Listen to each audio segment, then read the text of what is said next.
Hello students, welcome to innovation YouTube channel. Students, अपनी जो shorts video थी पिछली क्लास के अंदर, उसमें अपन ने जो है वो चैप्टर जो ब्रीथिंग वाला है वो अपन ने कंप्लीट कर लिया था। आज की जो अपनी क्लास है उसके अंदर अपन कुछ क्वेश्चन सॉल्व करने वाले हैं जो आपके प्रीवियस ईयर के इंपॉर्टेंट क्वेश्चंस हैं। हो सकता है वो इस बार आपके नीट के पेपर में आ जाए, तो आपके लिए जो है ये क्वेश्चंस बहुत हेल्पफुल रहने वाले हैं। हम इन क्वेश्चंस को तो सॉल्व करेंगे, साथ ही साथ इनसे रिलेटेड जो थ्योरी है जो आपकी एग्जाम के लिए इंपॉर्टेंट हो सकती है वो भी साथ में अपन कवर करते हुए जाएंगे। तो आइए सबसे पहले अपन बढ़ते हैं फर्स्ट क्वेश्चन की ओर। तो पहला क्वेश्चन क्या कह रहा है? पहला क्वेश्चन कह रहा है कि what is vital capacity of our lungs.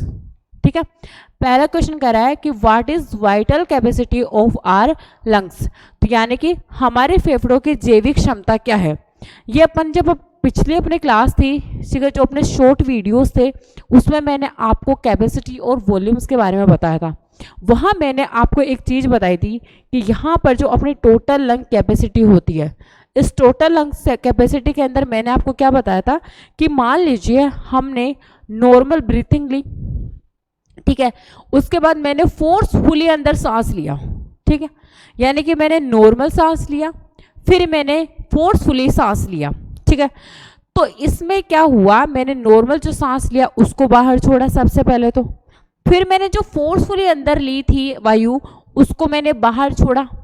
इसके बाद ये कंडीशन एक नॉर्मल बेस पे आ गई। उसके बाद भी मैंने जबरदस्ती बाहर सांस छोड़ा, यानी बलपूर्वक आरक्षित आयतन, और प्लस इसके बाद मैंने आपको एक रेजिडुअल वॉल्यूम बताया था जो ये कहता है कि मतलब बलपूर्वक बहिर्श्वसन के पश्चात फेफड़ों में बची हुई वायु का आयतन। ठीक है, यानी जो रिमेनिंग एयर वॉल्यूम है जो हमारे लंग्स में रहता है, कब, यानी कि फोर्सफुली एक्सपायरेशन के बाद भी, तो उसे अपन क्या बोलते हैं, इन टोटल को मिलाकर के अपन बोलते हैं टोटल लंग कैपेसिटी। ठीक है, तो यानी कि मैंने जो नॉर्मल सांस अंदर ली थी वो मैंने बाहर छोड़ दी, फिर मैंने बलपूर्वक जो सांस अंदर ली थी वो मैंने बाहर छोड़ दी। ठीक है,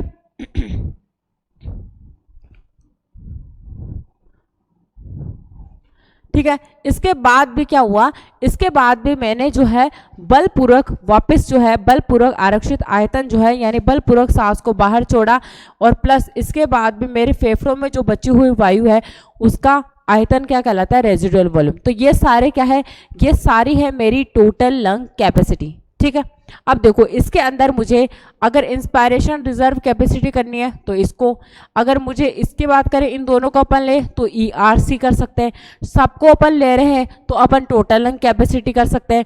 और यहाँ पे एक काम कर सकते हैं, अगर देखो यहाँ पे tidal volume, inspiration reserve volume, expiration reserve volume, अगर मैं तीनों को लेती हूँ, यानी कि जो फंक्शनल है, जो एक्टिव है, जो वाइटल में आ रही है, जिसको मैं अंदर ले रही हूँ, जिसको मैं बाहर छोड़ रही हूँ, तो उसे अपन क्या बोलेंगे, वाइटल कैपेसिटी बोलेंगे। तो यहाँ अपन देखेंगे कि टोटल लंग कैपेसिटी जो है वो किसके इक्वल है, वाइटल कैपेसिटी प्लस RV के इक्वल है। ठीक है, यानी कि कुल फेफड़ों की कुल क्षमता है, जैविक क्षमता है, और वहाँ पर जो है अपनी रेजिडुअल वॉल्यूम है यानी कि अवशेषी आयतन है। ठीक है, यहाँ पे मुझे क्या निकालना है, यहाँ पे मुझे निकालना है क्या, वाइटल कैपेसिटी, यानी कि जैविक क्षमता मुझे यहाँ पे निकालनी है। तो मैं क्या कर सकती हूँ, मैं एक काम कर सकती हूँ कि वाइटल कैपेसिटी निकालनी है तो मैं टोटल लंग कैपेसिटी जो है उसमें से RV को माइनस कर दूँ, यानी ये जो RV प्लस में है वो अपन उधर ले जाएंगे तो माइनस में हो जाएगा, यानी टोटल लंग कैपेसिटी जो है उसमें से मैं अगर रेजिडुअल वॉल्यूम निकाल दूँ तो क्या है ये, तो ये बन जाएगा जैविक क्षमता। तो क्या कोई ऑप्शन आपको इस तरीके का दिखाई दे रहा है? देखिए बताइए, तो कुल फुफ्फुसी क्षमता माइनस अवशेषीय आयतन, तो ऑप्शन जो 4 है वो आपका क्या हो जाएगा, करेक्ट आंसर हो जाएगा। ठीक है, तो ये आपको बिल्कुल समझ में आया होगा। तीनों जो चारों बातें थी अपनी कैपेसिटी की, वॉल्यूम की, वो सारी आपकी यहाँ इस क्वेश्चन में कवर हो गई। अब अपन बढ़ते हैं अपने नेक्स्ट क्वेश्चन की ओर। नेक्स्ट क्वेश्चन अपना क्या कहता है, देखो जब मैंने अपनी पहली क्लास थी या अपनी जो सेकंड क्लास थी उसके अंदर मैंने आपको पूरा पाथवे बताया था, उसी पाथवे से रिलेटेड ये क्वेश्चन है और ये आ रखा है, बहुत बार आ रखा है। ठीक है, तो आपको ये क्या करना है, क्वेश्चन सॉल्व करना है। ठीक है, तो देखो वहां पे भी मैंने आपको पाथवे बताया था अच्छे से, अगर आपको वो वहां समझना है तो आप वहां पे वीडियो देख सकते हो। ठीक है, और बाकी मैं यहाँ आपको बता रही हूँ। तो सबसे पहले देखना कि अपने अंदर होता है एक्सटर्नल नोस्ट्रिल, एक्सटर्नल नोस्ट्रिल। ठीक है, ठीक है, उसके बाद देखो एक्सटर्नल नोस्ट्रिल के बाद में देखो एक्सटर्नल नोस्ट्रिल है। फिर उसके बाद में यहाँ मैंने आपको बताया था ये अपना क्या है, नेजल चेम्बर है, नेजल चेम्बर है, ठीक है। नेजल चेम्बर कहाँ एंटर करता है, इंटरनल नोस्ट्रिल जो है वहां पे, इंटरनल नोस्ट्रिल, ठीक है। इंटरनल नोस्ट्रिल की अगर हम बात करें तो इसके बाद मैंने आपको बताया था फेरिंग्स, क्या बताया था, फेरिंग्स मैंने आपको बताया था, फेरिंग्स। उसके बाद ग्लोटिस। और आपको याद होगा मैंने एक चीज बताई थी आपको कि हम जब भी अपन खाना वगैरह खाते हैं तो ये खाना जो है भोजन जब निगलते हैं तो उस दौरान ग्लोटिस में प्रवेश ना करे, तो उसके लिए क्या होता है, इसके ऊपर एक ढक्कन लगा होता है जिसे अपन बोलते हैं एपिग्लोटिस, जो कि क्या होती है, कार्टिलेज है, ठीक है। ग्लोटिस के बाद क्या है, लेरिंग्स है, ठीक है। लेरिंग्स के बाद देखना ट्रेकिया है। और ट्रेकिया कहाँ विभाजित हुआ था, ट्रेकिया जो है मैंने आपको बताया था फिफ्थ थोरेसिक वर्टिब्री जो है वहां पर ये जाकर के डिवाइड हुआ था और इसने ब्रोंकाई बनाई थी, क्या बनाई थी, ब्रोंकाई बनाई थी, इसने बनाई थी ब्रोंकाई। और ब्रोंकाई में प्राइमरी, सेकेंडरी और टर्शरी, ये सारा आपको याद होगा। फिर ध्यान रखना ब्रोंकाई ने क्या बनाई थी, ब्रोंकियोस, ब्रोंकियोस। और ये ब्रोंकियोस जो है वो क्या था, देखो ब्रोंकियोस के अंदर इनिशियल ब्रोंक्यूल, ठीक है, टर्मिनल ब्रोंक्यूल और रेस्पिरेटरी ब्रोंक्यूल, ठीक है। तो ITR कर सकती हूँ मैं इसको, ITR, initial bronchiole, terminal bronchiole और रेस्पिरेटरी ब्रोंक्यूल। और उसके बाद क्या थी अपनी एल्वियोलाई थी, ठीक है, एल्वियोलाई थी, ठीक है। तो यहाँ सबसे पहले अपन को अपना देखना है कि यहाँ पे ह्यूमन रेस्पिरेटरी सिस्टम जो है उसका पूरा पाथवे देखना है। तो अगर आपको एक्सटर्नल नोस्ट्रिल का दिखाई दे रहा है, जी बिल्कुल दिखाई दे रहा है एक्सटर्नल नोस्ट्रिल, यानी कि फर्स्ट अपने क्या आएगा, थर्ड, ठीक है, ठीक है। उसके बाद देखो एक्सटर्नल नोस्ट्रिल के बाद में नेजल चेम्बर यानी कि फिफ्थ, ये तो है नहीं, यहाँ तो है ही नहीं बिल्कुल। उसके बाद फिफ्थ दोनों में सेम है। फिर उसके बाद अपने पास इंटरनल नोस्ट्रिल है, तो क्या इंटरनल नोस्ट्रिल आपको दिखाई दे रहा है, नहीं दिखाई दे रहा। इंटरनल नोस्ट्रिल के बाद में फेरिंग्स दिखाई दे रहा है कहीं पे, तो फेरिंग्स में नहीं दिखाई दे रहा। उसके बाद देखो ग्लोटिस है, तो ग्लोटिस नंबर 1 पे है तो ग्लोटिस हो जाएगा। ग्लोटिस के बाद देखिए लेरिंग्स है, जी लेरिंग्स जो है वो 4th नंबर पे हो जाएगा, बिल्कुल है। लेरिंग्स के बाद देखो ट्रेकिया है, तो ट्रेकिया है यहाँ पे देखो 2nd नंबर पे, तो यहाँ तो 2nd नंबर है नहीं, तो ये तो रोंग हो जाएगा, ये भी रोंग हो गया, ये भी रोंग हो गया। और यहाँ पे देखो 2nd है ही।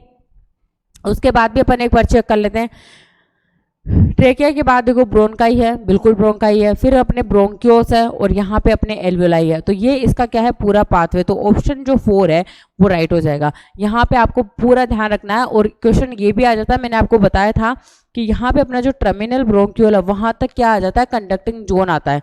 लेकिन यहाँ पे जो अपना रेस्पिरेटरी ब्रोंक्यूल है और अपना जो एल्वियोलाई है वहां पे क्या आ जाता है, अपना एक्सचेंज जोन आ जाता है, एक्सचेंज जोन आता है, ठीक है, रीजन आ जाता है, एक्सचेंज रीजन आ जाता है। यहाँ पे गैसेस एक्सचेंज होता है। अगर आपको मान लीजिए क्वेश्चंस नहीं आ रहे तो सबसे पहले अपने जो शॉर्ट वीडियो है वो आप देख सकते हो। इसके अलावा भी मैंने डिटेल में ये चैप्टर करवा रखा है, तो आप वहाँ से भी इसको देख सकते हैं और बिल्कुल सारे क्वेश्चन जो है आपसे सोल्व होने वाले हैं इसमें, ठीक है। अब आगे बढ़ते हैं नेक्स्ट क्वेश्चन की ओर।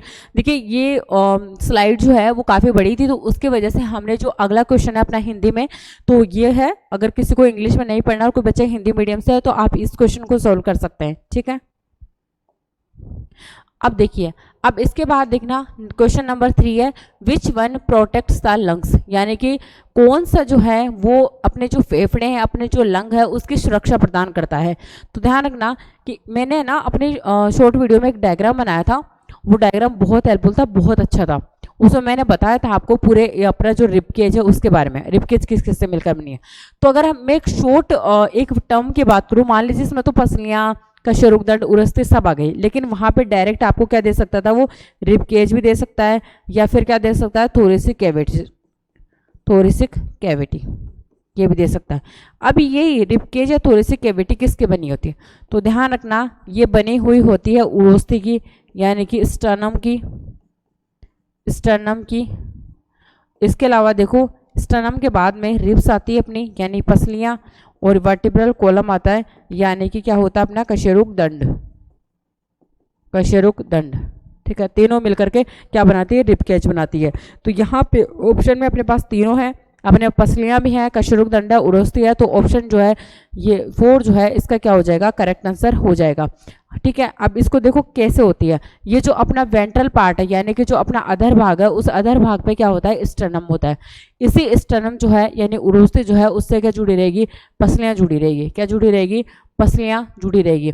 ये पसलियां जो है वो पीछे की साइड जाती है यानी कि अपना जो डोर्सल पार्ट है अपने डोर्सल पार्ट की तरफ जाती है, और पीछे की तरफ ये किससे जुड़ी रहती है, ये यहाँ पे पीछे की तरफ जो है वर्टिब्रल कॉलम जो है अपना उससे जुड़ी रहती है। किससे जुड़ी रहती है, वर्टिब्रल कॉलम है, ये अपनी रिब्स है, ये अपना स्टर्नम है, इससे जुड़ी रहती है। ठीक है, और इसी के अंदर जो है अपने लंग्स जो है वो क्या रहते हैं, सेफ रहते हैं। क्या रहते हैं, सेफ रहते हैं। तो इस तरीके से ये स्ट्रक्चर होती है, पूरा रिब केज बनाते हैं। इस रिब केज के अंदर अपनी क्या होती है, लंग्स प्रेजेंट होते हैं, और लंग्स के जस्ट पास में क्या होता है, हार्ट प्रेजेंट होता है। ठीक है, इन दोनों के बीच में जो मीडिया स्टर्नम था वहां पर स्थित होता है। ठीक है, अब देखो, अब क्वेश्चन नंबर 4 पे आते हैं अपन। और क्वेश्चन नंबर 4 देखो, which among the following members covers the kidney, यानी कि इनमें से कौन से जो मेंबर है वो किडनी जो है उसको कवर करती है। तो यहाँ पे देखना 3 ऑप्शन है। ठीक है, हमें पूछा है किसके बारे में, किडनी के बारे में। ठीक है, तो देखना तीनों को पता होना चाहिए। प्लूरल मेम्ब्रेन है, पेरिकार्डियल मेम्ब्रेन है, और रीनल कैप्सूल है। ठीक है, प्लूरल मेम्ब्रेन जो है वो कहाँ पर प्रेजेंट होती है, अपने जो लंग्स है उसके चारों तरफ प्रेजेंट होती है, यानी कि जो फेफड़े हैं उनके चारों तरफ प्रेजेंट होती है। ठीक है, पेरिकार्डियम मेम्ब्रेन यानी कि ये जो कार्डियम है वहीं से आपको पता चल गया होगा कि जो हार्ट है, अपना जो हार्ट है, उस हार्ट जो है उसके चारों तरफ क्या प्रेजेंट होती है, पेरिकार्डियल मेम्ब्रेन, यानी हृदय के चारों तरफ क्या प्रेजेंट होती है, पेरिकार्डियम मेम्ब्रेन प्रेजेंट होती है। इसके बाद देखना रीनल कैप्सूल, और जहां पर भी रीनल वर्ड आता है वहां पे आपको एक चीज ध्यान रखनी है कि ये किससे रिलेटेड है, किडनी से रिलेटेड है। ये किससे रिलेटेड है, किडनी से, किडनी से रिलेटेड है। ठीक है, तो यानी कि तीनों का आपको ध्यान रखना है। प्लूरल मेम्ब्रेन है तो लंग्स के चारों तरफ उपस्थित होता है, पेरिकार्डियल जो मेम्ब्रेन है वो हार्ट के चारों तरफ उपस्थित होती है, और रीनल कैप्सूल जो है तो किडनी के चारों तरफ उपस्थित होती है। और यहाँ पे आपको किडनी का ही पूछा है तो ऑप्शन जो 3 है वो आपका यहाँ पे क्या हो जाएगा, करेक्ट आंसर हो जाएगा। यहाँ पे जो प्लूरल मेम्ब्रेन है या पेरिकार्डियल जो मेम्ब्रेन है वो देखना कि ये डबल मेम्ब्रेन होती है, और इनके अंदर क्या रहता है, फ्लूइड भरा हुआ रहता है।